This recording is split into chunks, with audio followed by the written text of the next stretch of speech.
तुम्ही हा निर्णय पक्काच केला की तुम्ही दादा होळकर सोबत काम करणार आहात, पण तरी सुद्धा मला एकदा वाटतं की तुम्ही पुन्हा एकदा विचार करून बघा. माझा विचार करून झालाय बाबा. सत्यजितराव, मी तुम्हाला आधीच सांगितले या दादा होळकर बद्दल अगदी सगळं. साप आहे तो, साप. मला माहितीये, मला हे माहितीये की तुमचा सूड तो माझ्यावर उगवणार. शिवाय माझं त्याचं शत्रुत्व आहेच. पण सध्या माझी परिस्थिती अशी आहे की माझ्याकडे दुसरा पर्याय नाही, आणि बिझनेस करताना कधी कधी असे कटू निर्णय घ्यावे लागतात. अर्थात याबद्दल मी तुम्हाला काय सांगणार. पण कधी कधी परिस्थिती अशी इतकी काही वाईट नसते. बघूया आपण यातनं काहीतरी मार्ग काढूया. नाही बाबा, तुमची मदत मी आता आणखीन नाही घेऊ शकत. मदत कसली, तुम्ही उपकारच केलेत माझ्यावर, माझ्या घरावर. आणि बाबा, दादा होळकर साप असला तरी मी गारुडी आहे. सापाला अंगा खांद्यावर कसं खेळवायचं हे गारुड्याला पक्क माहिती असतं. किंबहुना सापाशी संगनमत करूनच गारुडी आपला खेळ चालवत असतो. दादा होळकर माझा विश्वासघात करण्याचा प्रश्नच येत नाही, कारण मुळात मी कधीच दादा होळकरवर विश्वास ठेवणार नाही. ठीक आहे, तुम्ही ठरवलंच म्हटल्यानंतर ते काय सांगा. बाबा, तसं नाहीये.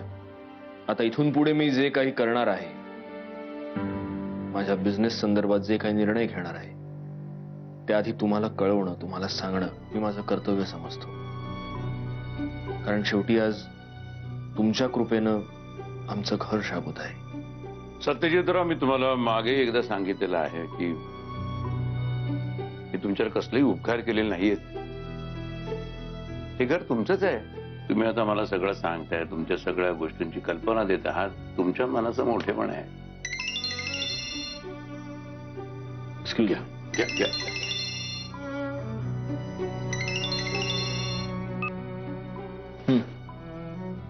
हॅलो, ऑफिसमधून फोन आला होता, तुम्ही पुण्याला चाललात म्हणून. हो, पुण्यालाच आहे मी आता. म्हणजे तुम्ही बाबांना भेटायला गेलाय का? म्हणजे बाबा आहेत का आता तुमच्या समोर? काही निरोप आहे का? नाही, सहजच केला होता. आणि असंही माझा फोन आलाय म्हटल्यावर तुमच्या समोरून कदाचित लांब गेले असतील ते. मला आज कोल्हापूरला पोहोचायला उशीर होईल थोडा. सॉरी, मी तुम्हाला डिस्टर्ब केलं. सॉरी, मी ठेवते फोन. ओके.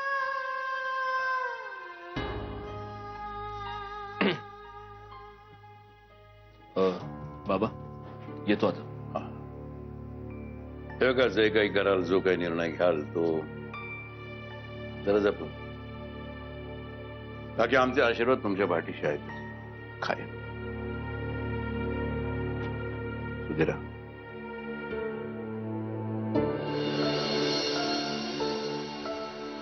सत्यजितराव,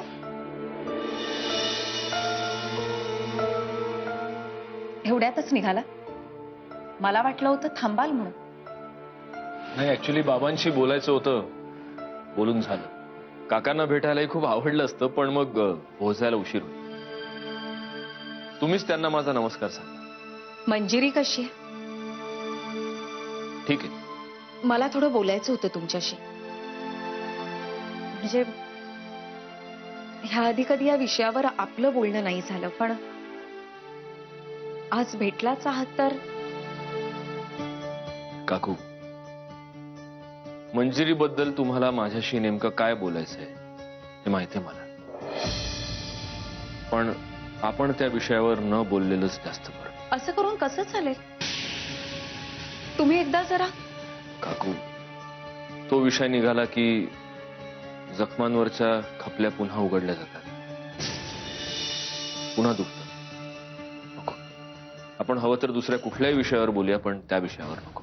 पण त्या जखमा भरून काढण्यासाठी काहीतरी करायला हवं ना.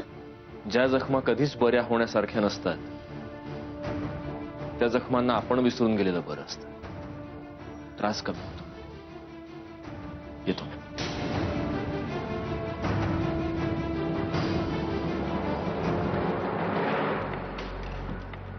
अरे आता काय ते परत परत बघत बसतोयस? अगं एकदा असं झालं म्हणल्यानंतर भीती वाटते ग. म्हणून सीडी प्ले होते का नाही हे सारखं बघावं लागतं. बरं, मधुरा निघाली आहे घरातून, ती आता पोहोचतच असेल. बर, ऐक ना, मी काय म्हणतो, आपण या सगळ्याचं एक बॅकअप घेऊन ठेवूयात का? Best idea. कुठे पेनड्राईव्ह कुठे ठेवलंय? ते बघ कपाटातच ठेवलंय. घेतो. कोण आहे? काय रे, काय झालं? अगं कोणीतरी पास झालं बहुतेक. नाही रे, कोणी नसेल तिकडे, तुझा भास झाला असेल.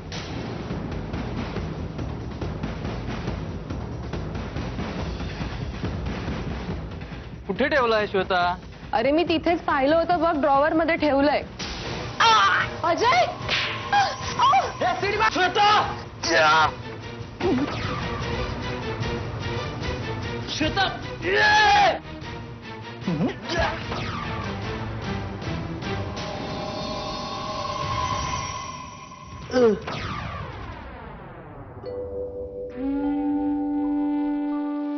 आज आज एवढ्या काळानं का होईना पण तो क्षण आलाच. मला तुझ्यावर पूर्ण विश्वास होता. तू मला असं पापी नाही ठरवणार. आज सगळ्यांसमोर मी निर्दोष असल्याचं, मी खरं बोलत असल्याचं सिद्ध होईल. आज माझे सत्यजित पुन्हा माझा पूर्वीसारखा स्वीकार करतील. पुन्हा सगळं चांगलं होईल. आई तुझी अशीच कृपा राहू दे. पुढच्या संसारातही तुझा आशीर्वाद असाच कायम असू दे. आणि यांच्यावरची सगळी संकट दूर कर आई. सगळी संकट दूर कर. आलास काय? इधर सीडी तुझी सांभाळ. अरे बघ, ती चोरी वाटावी म्हणून आम्ही दुसरं बी सामान हटलंय. त्याच्याशी तुझा काय संबंध नाही, कळलं काय? ठीक आहे, तुमच्या कामाचा मोबदला? अरे मोबदला सोड भावड्या. मोबदला आम्ही कावाच घेतलाय. होळकर दादा संघ असलं का नाही, पैशाचं अजिबात टेन्शन घेत नाही, कळलं का? येड आहे रे, याच्या कुठं नादाला लागतोय. चल तू.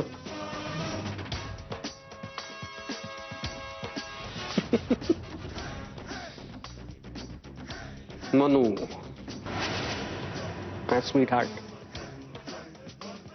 आता तुला निर्दोष सिद्ध करण्याचा हा पुरावा संपणार. मला तो संपवावाच लागणार आहे. पण आता तू आयुष्यभर अशीच रडत राहणार. काय करणार?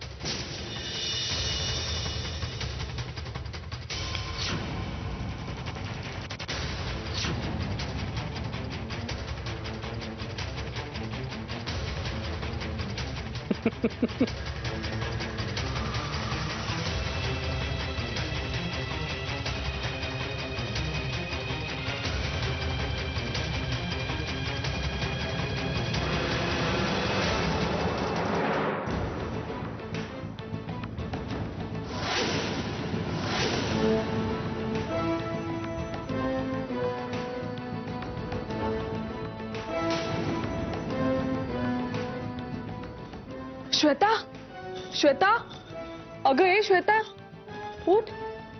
उठ अगं, काय झालं? काय हे सगळं? अजय, अगं किती लागलंय तुला? अजय, अजय, अजय, अजय, अजय, अरे उठ ना. अजय, अजय, मधुरा पाणी आण. अजय, अजय, अजय, अजय, अजय, अजय, अरे असं काय करतो? मधुरा पाणी. अजय, अजय, अरे उठ ना. अजय, अजय, उठ. आई गं, केवढं लागलंय बघ. पाणी घे, पाणी घे. श्वेता, अगं काय हे? कुणी केलं हे सगळं? अगं आम्ही इथेच बसलो होतो ग, आणि माहित नाही अचानक काही माणसं घरात आली. आणि त्यांनी हे सगळं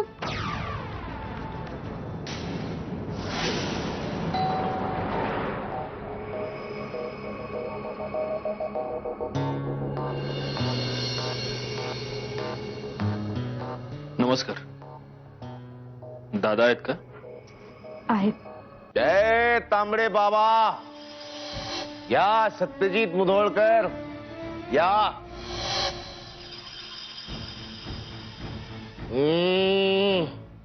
वेलकम. आम्हाला माहित होतं तुम्ही येणार म्हणून. Have seat. Feel comfortable. I am excuse me. Family matter. Mrs. हो मिसेस. परक्या माणसाची बोलायची हाऊस फार आहे. हा, सांगितलेलं कळत नाही. घरातले माणसं सगळे मेले. तुम्ही कशाला गेलात दार उघडायला? कळत नाही. एकदा सांगितलं त्यांना ठेवायचा.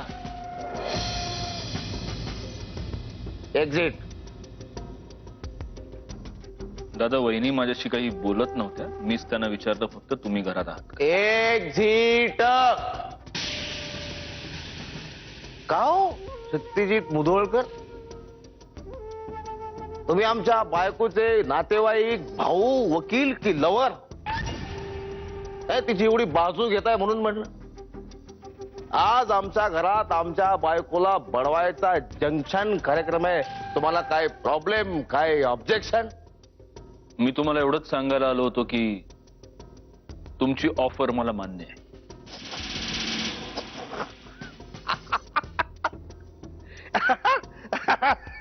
आवडलं. एकदम आवडलं आपल्याला. बेस्ट.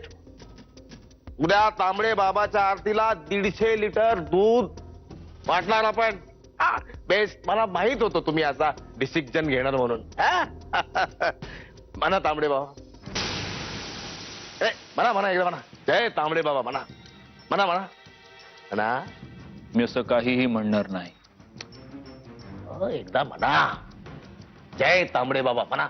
दादा होळकर, तुम्ही तुमच्या बायकोशी कसं बोलावं हे जसं मी तुम्हाला सांगू शकत नाही, तसं मी कोणाच्या नावाचा जय जयकार करावा आणि कोणाच्या पायावर डोकं ठेवावं हे तुम्ही मला सांगू शकत नाही.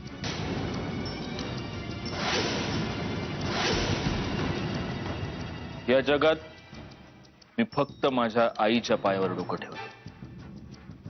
बाकी मी डोकं ठेवावं असे कुठलेही पाय या जगात नाहीयेत.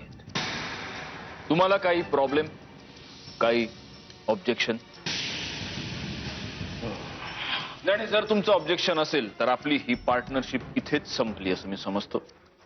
तुमची रजा घेतो. बसा बसा.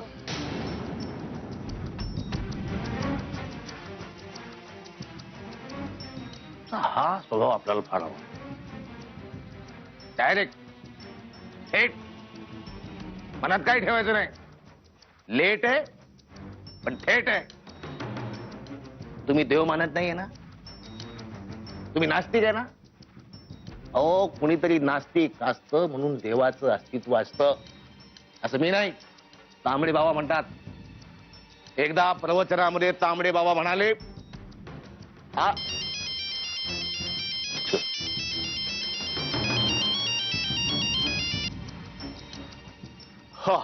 नमस्कार दादासाहेब. मंजिरीला निर्दोष सिद्ध करणारा पुरावा जळून खाक झाला.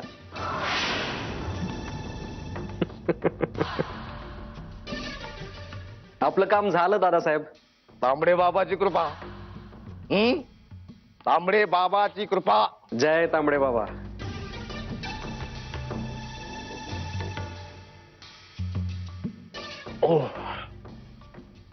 सत्यजितराव, जगात देव आहे. या जगात देव आहे. नयन तुम्हारे दर्पण मेरा चरण तुम्हारे मन अर्पण मेरा, अब तो दर्शन दे दो बाबा, अब तो दर्शन दे दो बाबा, दे दो बाबा. घरी आल्यावर सगळीकडे शोधलं तुला, दिसली नाहीस कुठे, मग इथे चालू.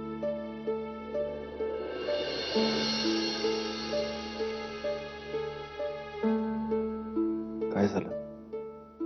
तू किती वाट बघायला लावतोस. आता ना माझ्याकडे फक्त एवढंच काम उरलं. दिवसभर तुझ्या आठवणीत राहायचं, फक्त तुझाच विचार करायचा, आणि संध्याकाळ झाली की तुझी वाट बघायला सुरुवात करायची. आणि कोणाला काही सांगूही शकत नाही, कोणाशी बोलूही शकत नाही. खूप अस्वस्थ होते मी. मग इथे आलं की बरं वाटतं.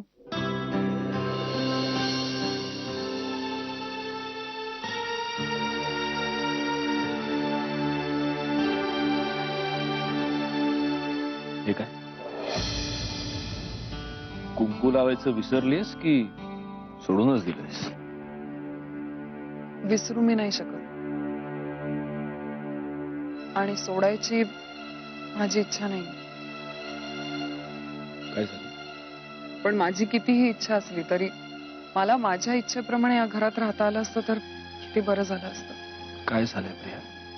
आजपासून कुंकू लावायचं नाही असं सांगितलं आजीने. मी तुला सांगितलंय की त्या बाईचं काहीही ऐकण्याची गरज नाही. आता बहुतेक मला तिलाच. सत्यजित, प्लीज प्लीज तू या विषयावर काही बोलू नकोस. प्रिया, काय होणार आहे? तू कोणाकोणाशी आणि किती भांडणार? त्याचा काही उपयोग नाहीये. सत्यजित, ज्या लोकांना देव भेटत नाही ना, ते स्वतःची समजूत काढायची म्हणून एका मूर्तीला देव बनवतात. पण माझा देव माझ्या समोर आहे, माझ्या मनात आहे. आणि मला नकोय माझ्यामुळे या घरात वाद व्हावे. सत्यजित, तू माझ्या बरोबर असताना मला दुसऱ्या कुठल्याही गोष्टीची गरज नाही.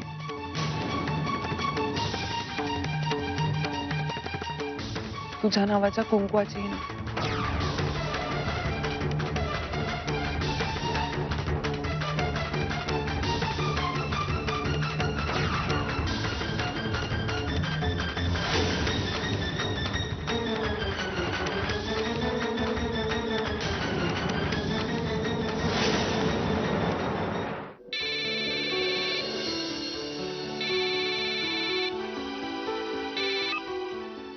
हॅलो, बोल मधुरा. अगं काय आहे? केव्हापासून तुझी वाट बघते मी. आत्ता येशील मग येशील. कुठे आहेस तू? येणार होतीस ना? नाही दी. का ग? अच्छा, मग उद्या सकाळी येतेस का? हे बघ, सकाळी येणार असशील तर जरा लवकर ये.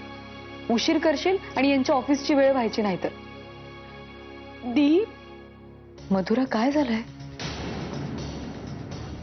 असा का आवाज वाटतोय तुझा? दी, दी, ती सीडी आपल्या हातातनं गेली ग.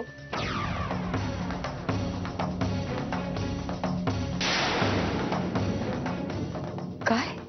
अगं, मी ती सीडी घ्यायला श्वेताकडे गेले काय, आणि तिकडे